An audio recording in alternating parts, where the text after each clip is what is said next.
শুভ সকাল বন্ধুরা। যদিও ওখানে শুভ সকাল নেই, ওখানে বাজে সোয়া 12টা আর কি। তো আমি তোমাদের সঙ্গে নিয়ে ওখান থেকে আমার ব্লগটা স্টার্ট করতেছি। তো আজকে হচ্ছে শুক্রবার, আজকে তো নিরামিষ। আর তার মধ্যে আজকে আমার শরীরটা ভীষণ ভীষণ খারাপ, তার মধ্যে আছে ছেলের এক্সাম। তো আমি সকাল থেকে আর উঠতে পারতেছি না। তো হের বাবা আমার আর ডাক দিচ্ছে না আর কি।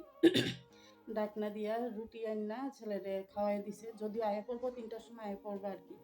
তো ওখানে থেকে আমি আমার ব্লগটা স্টার্ট করতেছি। তোমরা আমার পাশে থাকো। আর আজকে আমি রান্না বান্না করতাম না, আজকে রান্না করবো আমার জামাই। কারণ রান্না বান্না করার মতো আমার আজকে সিচুয়েশন নাই। তো ওখানে আমি আগে রান্নাঘরের কাজ টাজটি কমপ্লিট করুন, পরে তারপর আইতাছি। চলো। তো রান্নাঘরে আয়া কিন্তু প্রথমে আমি বাসন টাসন মাজা সব কিছু পরিষ্কার করছি। ওইটা আগে ভাতটা বসাবো, ভাতটা হোক, তারপর আয়েশেরা তরকারিটা রান্না করব, এই ফাঁকে আমি অন্য কাজ করুম আর কি।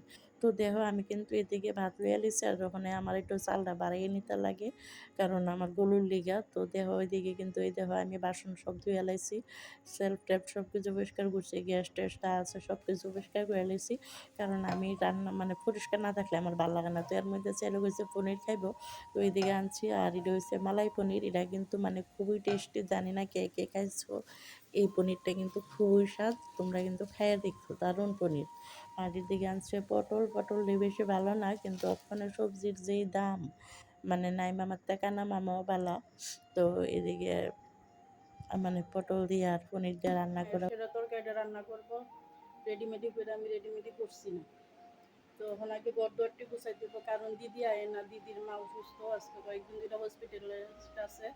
তো এই কারণে আর কি, একটা মানুষ অসুস্থ হলে তো মানুষটারে আর, যার মা অসুস্থ হেরে তো আর আমি জোর করতাম পারি না। না, তো আমি না করছি, আমি লাগতো না। তো যেহেতু দিদি আইতো না, বাকি কাজটি তো আমার করতেই হইব। একটু আস্তে ধীরে করুন আর কি। তো চলো।